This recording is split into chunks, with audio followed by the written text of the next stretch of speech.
வாழைத்தண்டில் இங்கே பாருங்கள் திக்கான லேயர் இருக்குது. அதை வந்துட்டு ஃபஸ்ட்டு ரிமூவ் பண்ணிடலாம். கத்தியில் லைட்டாக இப்படி கீறி விட்டிங்கன்னா கையிலே இப்படி எடுத்திங்கன்னா வந்துடும், ஈஸியாகவே வந்துடும். வாழைத்தண்டில் நம்மளுக்கு இந்த பாட்டு தான் தேவை. அதை ரவுண்ட் ரவுண்டாக கட் பண்ணி எடுத்துக்கலாம். இந்த மாதிரி சைஸில் ரவுண்ட் ரவுண்டாக கட் பண்ணிக்கோங்க. இப்போ கட் பண்ணதை அதை ஒரு பவுலில் போட்டு வச்சுக்கோங்க தண்ணி ஊற்றி. அப்போ தான் அது கருக்காமல் இருக்கும். இப்போ எல்லாத்தையும் கட் பண்ணதுக்கப்புறம் பொடி பொடியாக கட் பண்ணிக்கலாம். இப்போ பாருங்கள், இதில் எல்லாம் இடையில நார் இருக்குது, தெரியுதா உங்களுக்கு? இப்போ இதெல்லாம் எடுக்கணும். அதுக்கு ஒரு அகலமான பாத்திரத்தில் இதை சேர்த்துக்குங்க. சேர்த்துட்டு இது மாதிரி ஒரு தின்னான குச்சியை ஒன்று எடுத்துக்கோங்க.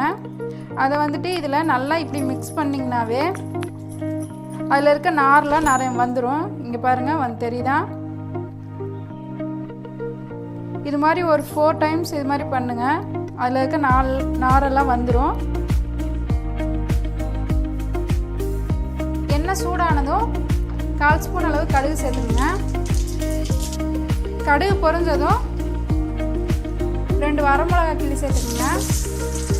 கொஞ்சமாக கருவேப்பிலை, ஒரு மீடியம் சைஸ் பெரிய வெங்காயத்தை பொடியாக கட் பண்ணி வச்சுருக்கேன், சேர்த்துக்குங்க. சேர்த்துட்டு நல்லா மிக்ஸ் பண்ணி விட்டுக்குங்க.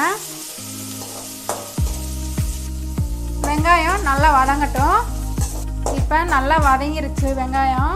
இப்போ க்ளீன் பண்ணி வச்சுருக்க தண்டை இதில் சேர்த்துக்கலாம். நம்ம சேனலை இன்னும் சப்ஸ்கிரைப் பண்ணாமல் பார்த்துட்டு இருந்தீங்கன்னா ப்ளீஸ் சப்ஸ்கிரைப் பண்ணிக்கோங்க. பக்கத்தில் இருக்க பெல் ஐக்கனையும் கிளிக் பண்ணிக்கோங்க. வீடியோஸ்லாம் பிடிச்சிருந்துச்சுன்னா மறக்காமல் ஒரு லைக் கொடுத்துருங்க ஃப்ரெண்ட்ஸ்.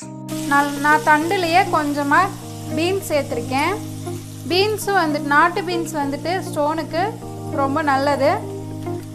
கிட்னி ஸ்டோன் வராமல் தடுக்கும். நாட்டு பீன்ஸும் இங்கே கிடைக்கிறப்ப இது மாதிரி சேர்த்துக்கிட்டாதான். ஸோ நேற்றே வந்துட்டு பொரியல் செஞ்சுட்டேன். இன்னைக்கு கொஞ்சம் இருந்துச்சு, அதை வந்துட்டு தண்டு கூட சேர்த்துருக்கேன்.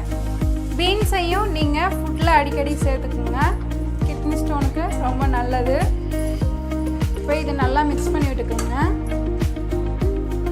கொஞ்சமாக 1/4 ஸ்பூன் அளவு உப்பு சேர்த்துக்குங்க. தண்டுக்கு உப்பு அதிகமாக சேர்த்தா கச்சு போயிடும், அதனால் சேர்த்துடாதீங்க, கம்மியாகவே சேர்த்துக்குங்க. அப்புறம் பத்தலைனா கூட போட்டுக்கலாம். இப்போ இதை நல்லா வதக்கி விட்டுக்குங்க. ஒரு 2 நிமிஷம் நல்லா வதக்கி விடுங்க. நல்லா மிக்ஸ் பண்ணிவிட்டு 1 டம்ளர் அளவு தண்ணி சேர்த்து வேக வைங்க. நீங்கள் நேரடியாக குக்கரில் போட்டு வேக வைக்கலாம். ஆனால் அதில் நம்மளுக்கு தண்ணிக்கு வந்து கரெக்டாக ஊற்றுறதுக்கு தெரியாது. தண்ணி வந்து எக்ஸ்ட்ராவாக இருக்கும். அது நம்ம கீழே ஊற்றுற மாதிரி தான் இருக்கும். நம்ம தண்டு சாப்பிட்றதே அதில் இருக்கக்கூடிய ஃபுல் சத்து நமக்கு கிடைக்கணும் தான் தண்டு சாப்பிட்றோம். அது மாதிரி செய்யும்போது சத்தெல்லாம் தண்ணியிலே போயிடும். நம்ம இது மாதிரி டைரெக்டாக தண்ணி ஊற்றி செய்யும்போது தண்ணியெல்லாம் சுண்டிடும். அப்படியே வேகலைனாலும் இன்னும் கொஞ்சம் கூட தண்ணி ஊற்றி வேக வச்சுக்கலாம். நல்லா மிக்ஸ் பண்ணிவிட்டு ஒரு 2 பிஞ்ச் மட்டும் மஞ்சத்தூள் சேர்த்துக்குங்க. மூடி போட்டு மூடி வச்சுருங்க. இது ஒரு 5லேருந்து 10 நிமிஷம் வரைக்கும் நல்லா குக் ஆகட்டும்.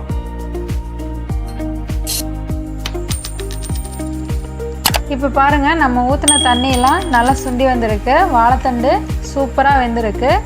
பார்க்கவே ரொம்ப சூப்பராக இருக்குது. இந்த ஸ்டேஜில் நம்ம 5 ஸ்பூன் அளவு தேங்காய் துருவல் சேர்த்துக்கலாம். தேங்காய் துருவல் கொஞ்சம் அதிகமானாலும் டேஸ்ட் நல்லாயிருக்கும் ஃப்ரெண்ட்ஸ். நல்லா மிக்ஸ் பண்ணி விட்டுக்குங்க.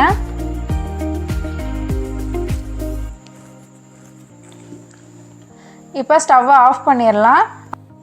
அவ்வளோதான் ஃப்ரெண்ட்ஸ், டேஸ்டியான வாழைத்தண்டு பொரியல் ரெடி ஆயிடுச்சு.